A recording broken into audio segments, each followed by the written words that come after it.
Assalamualaikum warahmatullahi wabarakatuh. Salam sejahtera untuk kita semua. Om Swastiastu, Namo Buddhaya, salam kebajikan.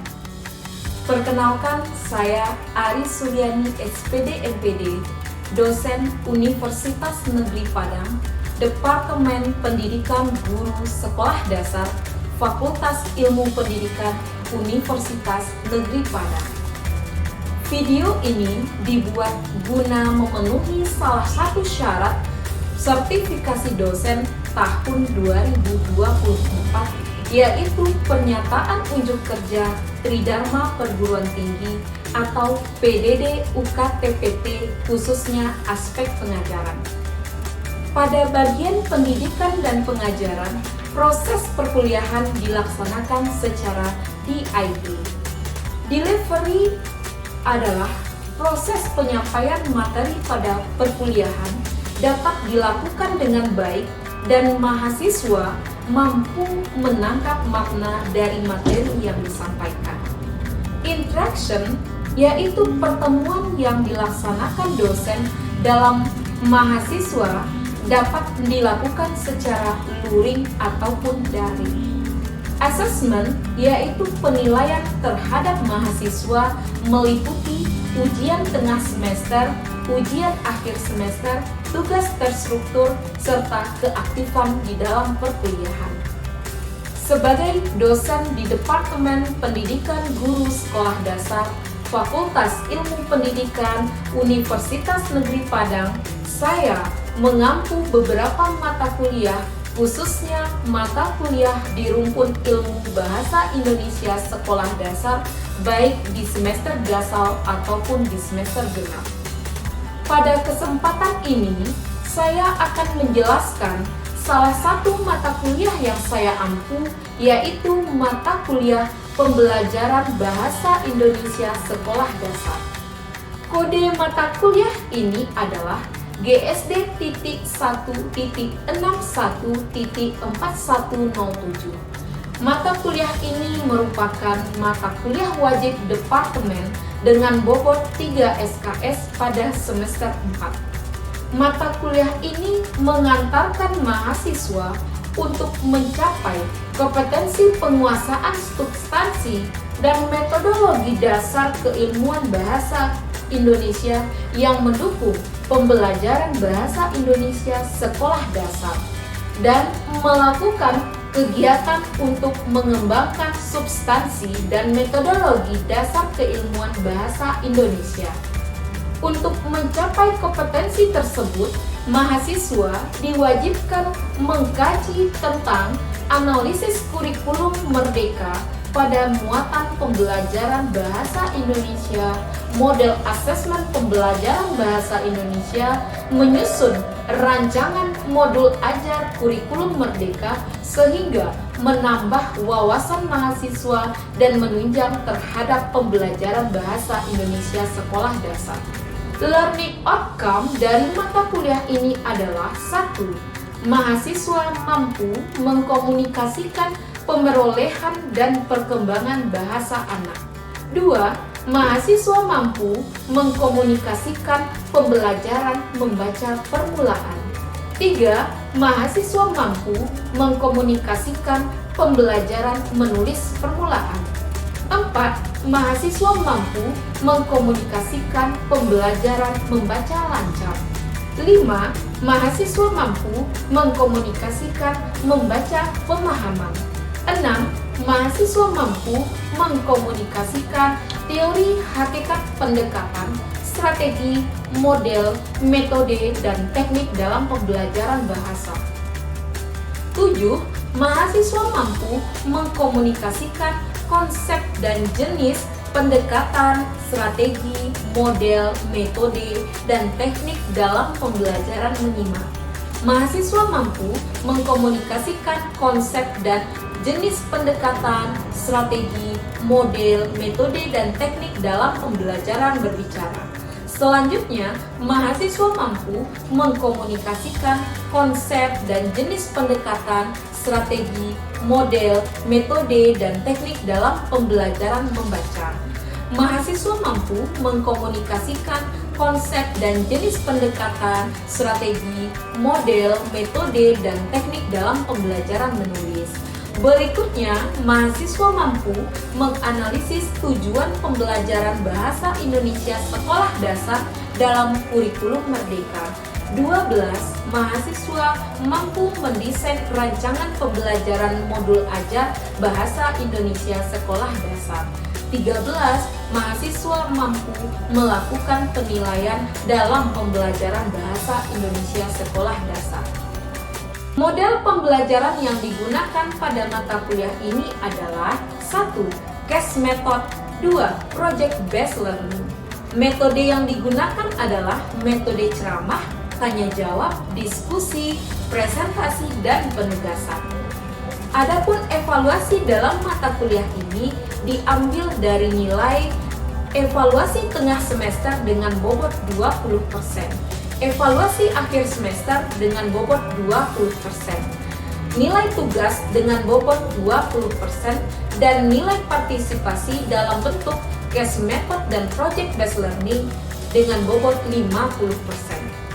Berikut video micro teaching saya dalam mata kuliah pembelajaran bahasa Indonesia sekolah dasar pada pertemuan ketiga. Selamat menyaksikan dan terima kasih. Bismillahirrahmanirrahim. Assalamualaikum warahmatullahi wabarakatuh. Waalaikumsalam warahmatullahi wabarakatuh. Selamat sore adik-adik mahasiswa. Sore Bu. Masih semangat nih di sore hari? Masih Masih, tapi loyal. Baik, hari ini kita bertemu kembali di pertemuan ketiga di mata kuliah pembelajaran bahasa sekolah dasar. Nah, sebelum kita mulai untuk perkuliahan pada hari ini, alangkah baiknya kalau kita memulainya dengan berdoa. Nah, siapa yang mau membantu hari ini untuk memimpin doa? Silahkan, ketua seksinya siapa? Saya Bu. Ya, silahkan Cecep.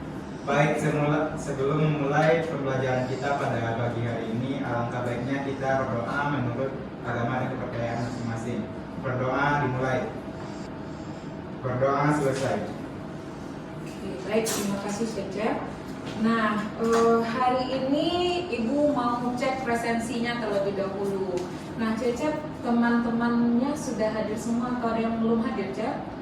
Hadir semua Hadir Bu. semua. Oke, baik. Nanti juga di e-learning jangan lupa diambil absen presensinya sekarang ya. Sekarang aja lah, nanti kalau apa lupa ya. Nah, coba cek di e-learning juga untuk presensi pada pertemuan ketiga pada hari ini. Ketika kita membahas tentang membaca permulaan, akan muncul dulu yang pertama adalah mengapa sih kita harus mempelajari tentang membaca permulaan ini di sekolah dasar. Nah, kira-kira siapa yang mau menjelaskan atau punya pendapat nggak? Silahkan. Saya Bu. Nah, silahkan Cece. Baik, seperti yang kita ketahui bahwasannya di sekolah dasar itu mengapa kita harus mengetahui tentang membaca permulaan untuk anak sekolah dasar.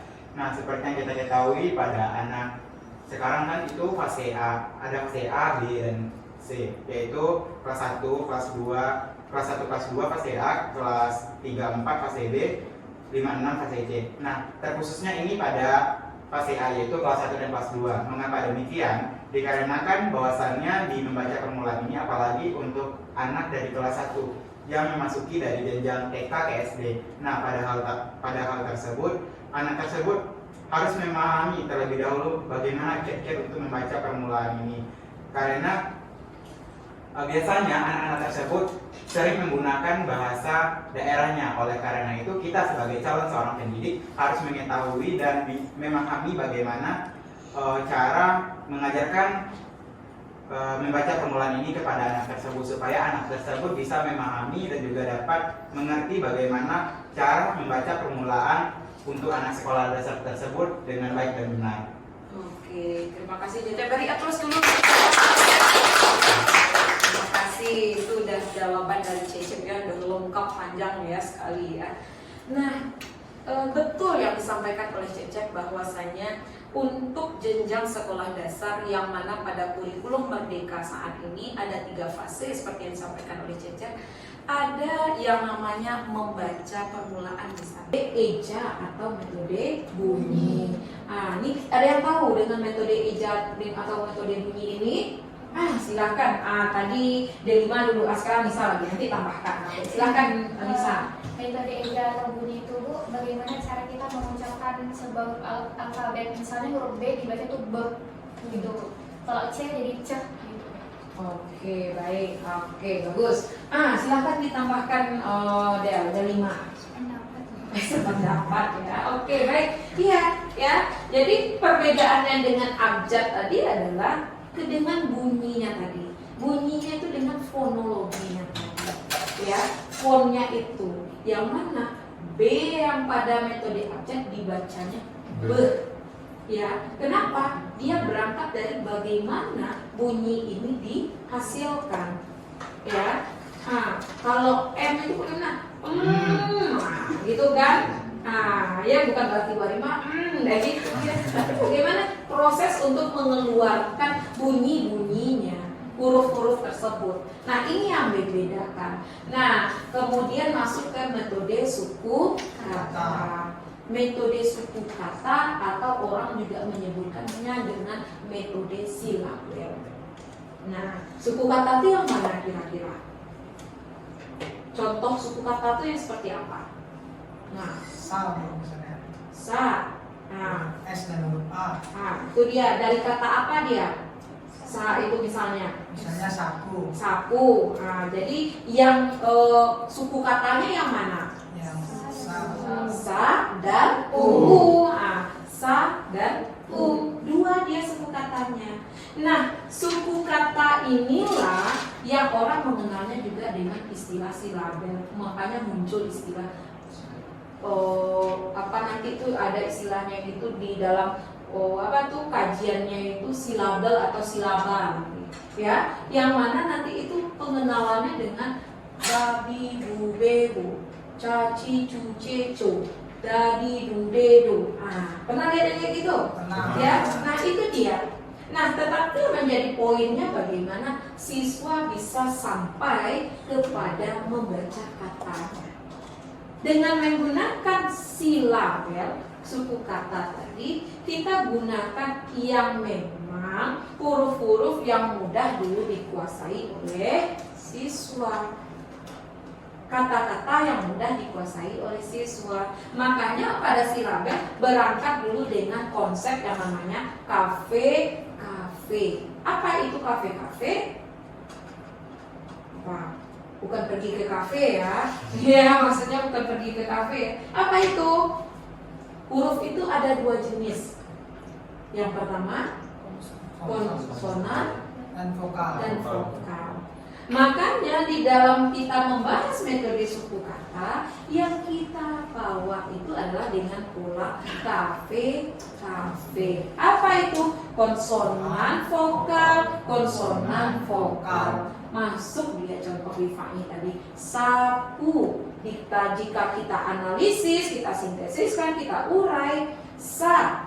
S itu huruf konsonan, A itu vokal, P itu konsonan, U itu vokal. Kalau Bu Ali mengistilahkannya kafe ya. Berarti kita pergi kafe, tapi nanti kita pergi ke kafe ya. Ya. Nah, itu dia. Yang pertama dikonsepkan kepada siswa adalah secara setelah dapat yang namanya kafe tadi, tuntaskan semua kafe-kafenya. Konsonan vokal. Makanya kata yang dibentuk itu kata-kata yang bermakna. Jangan kata-kata yang tidak bermakna. Jadi gambar apa? Ini buku. Mama, ini gambar apa? Ini buku. Nah, bagaimana cara menuliskan ini bukunya? Nah, kita mulai. Ini buku, ya. Nah, apa ini? Ini buku. Apa ini? Ini buku. Ya. Jadi anak itu sudah tahu, gambar yang Bu Ari buat itu adalah ini buku. Ya. Nah, setelah anak tahu ini buku, Makanya kita pecahkan dia lagi. Kita kupas dia lagi ke konsep yang di atasnya, metode yang kita pelajari sebelumnya. Ini itu terdiri dari i dengan suku katanya adalah ni. Buku itu terdiri dari suku kata bu dan ku. Nah, ini yang kita ajarkan. Ini buku. Ajarkan kepada siswa. Ini buku. Jadi satu-satu dia. Ini buku. Kalau yang di atas, ini buku. Nah, kenapa? Ada perbedaan kan? Ada. Yang di atas dia dirangkai menjadi kata dan kalimat, sudah dalam bentuk kalimat. Yang di bawah dia dirangkai menjadi yang namanya suku kata. Tiba di bawah bisa diurai lagi? Bisa. I ini adalah huruf, makanya dia tetap. Si N ini atau si ni ini kita urai dia hurufnya.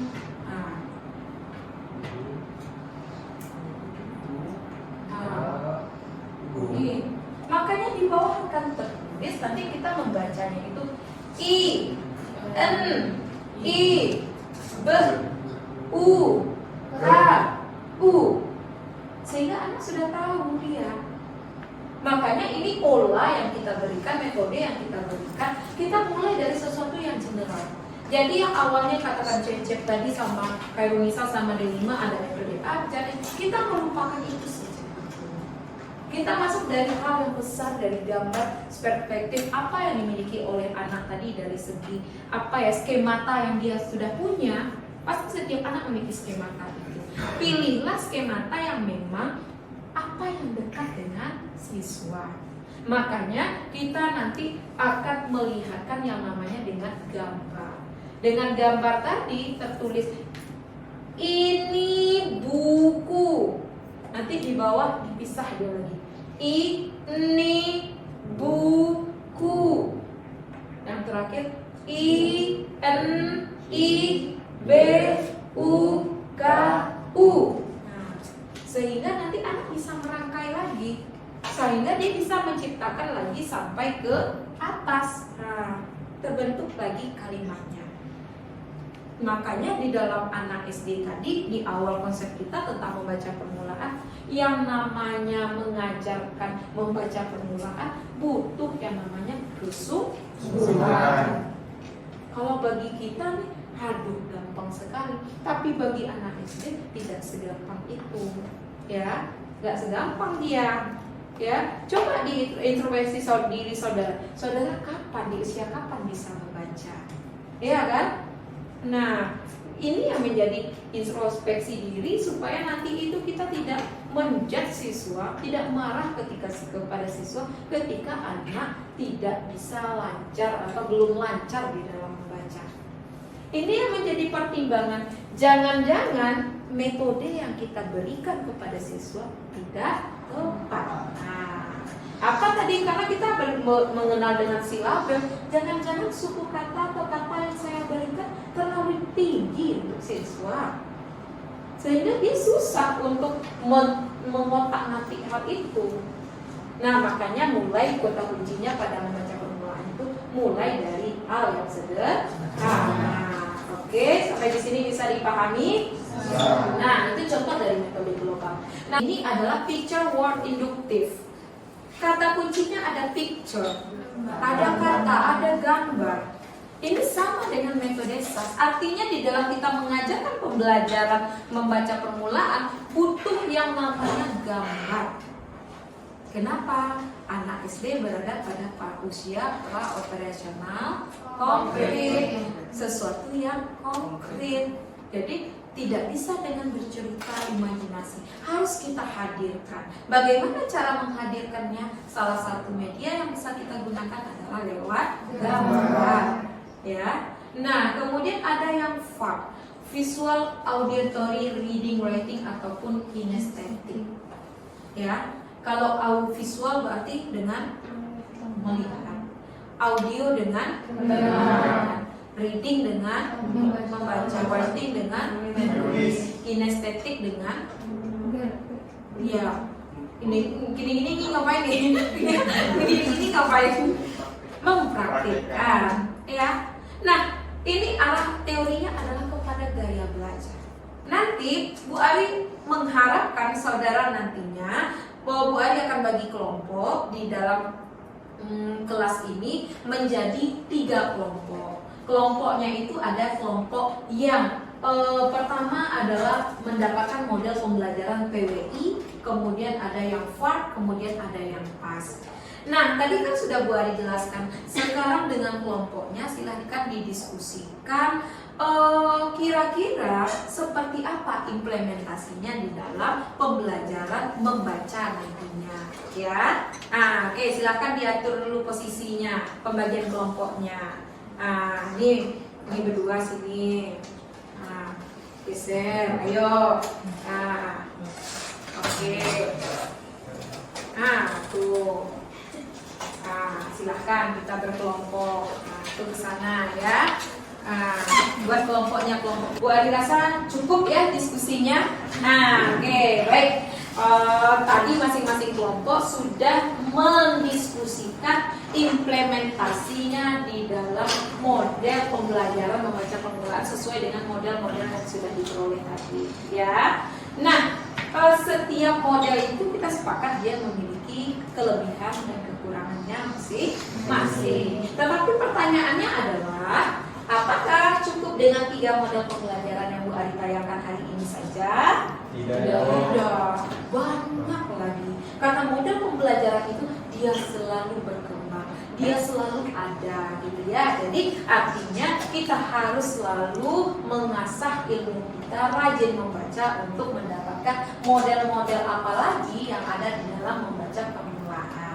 Ya, jadi nanti hasil diskusinya nanti dikumpulkan ya. Bu Ari minta bantu sama Cecep nanti ya untuk mengumpulkan sekira-kira seperti apa implementasinya. Siapa yang berani menyimpulkan?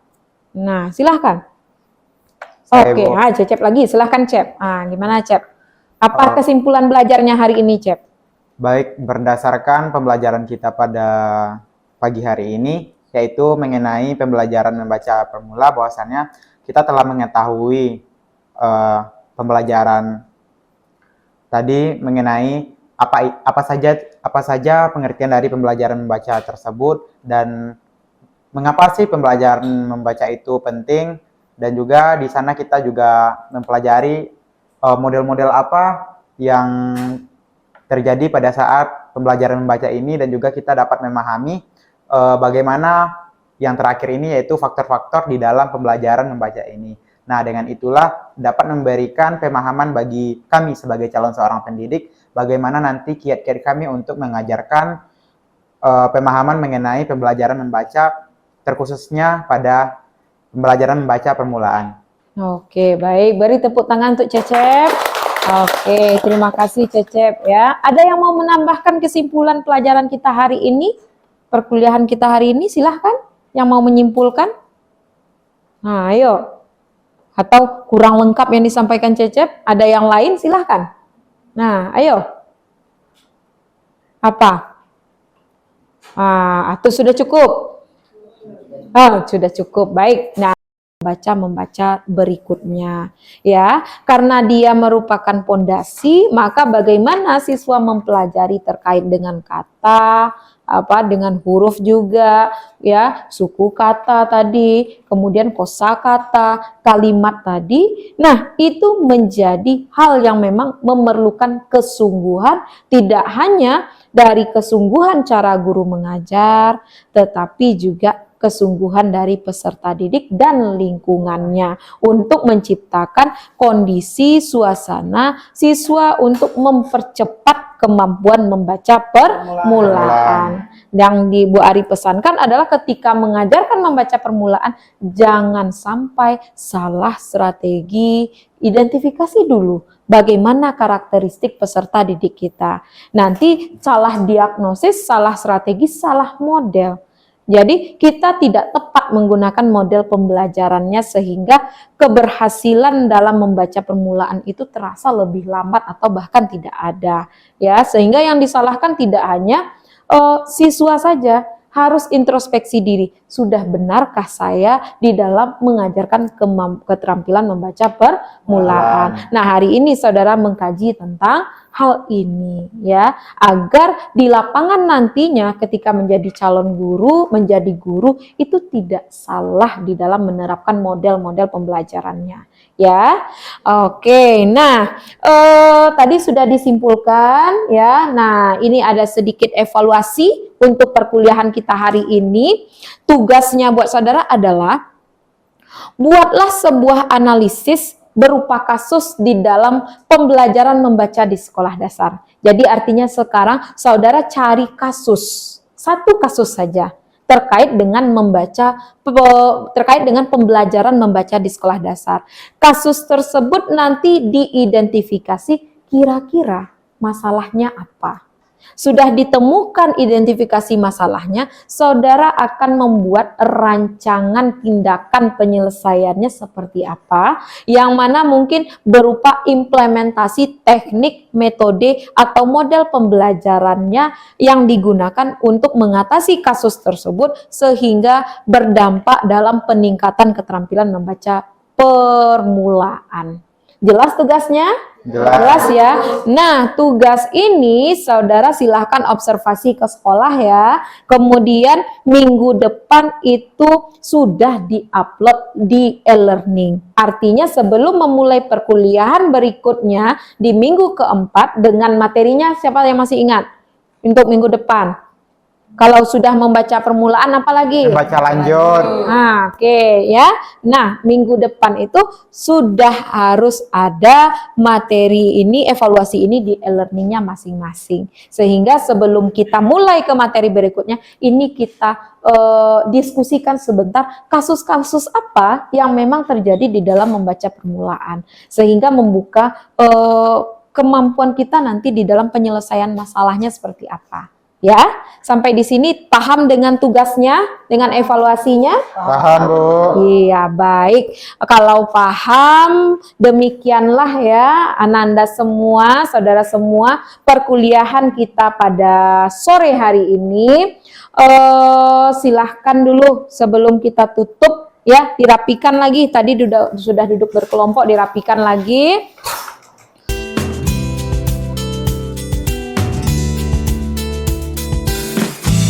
Oke, baik. Perkuliahan kita hari ini Bu Ari rasa cukup. Untuk minggu depan sudah ada tugasnya ya. Dan kita akan masuk dengan materi yang baru sesuai yang ada di RPS kita. Nah, oleh karena itu silahkan dibaca-baca lagi materi hari ini. Jadi materi yang kita pelajari hari ini nggak dilupakan ya. Tetapi ini selalu kita ingat, kita implementasikan, terimplementasi nanti di dalam kita mulai mengajarkan terkait dengan pembelajaran di sekolah dasar nantinya, terkhusus di dalam pembelajaran membaca permulaan. Baik, demikian perkuliahan kita hari ini. Bu Ari akhiri sesi sore ini dengan menyebut Alhamdulillahirabbil alamin. Kita tutup. Wabillahi taufiq wal hidayah. Wassalamualaikum warahmatullahi wabarakatuh. Waalaikumsalam warahmatullahi wabarakatuh. Oke, terima kasih Ananda. Sampai jumpa minggu depan ya. Terima kasih kembali, Bu. I can't believe that you came into my life.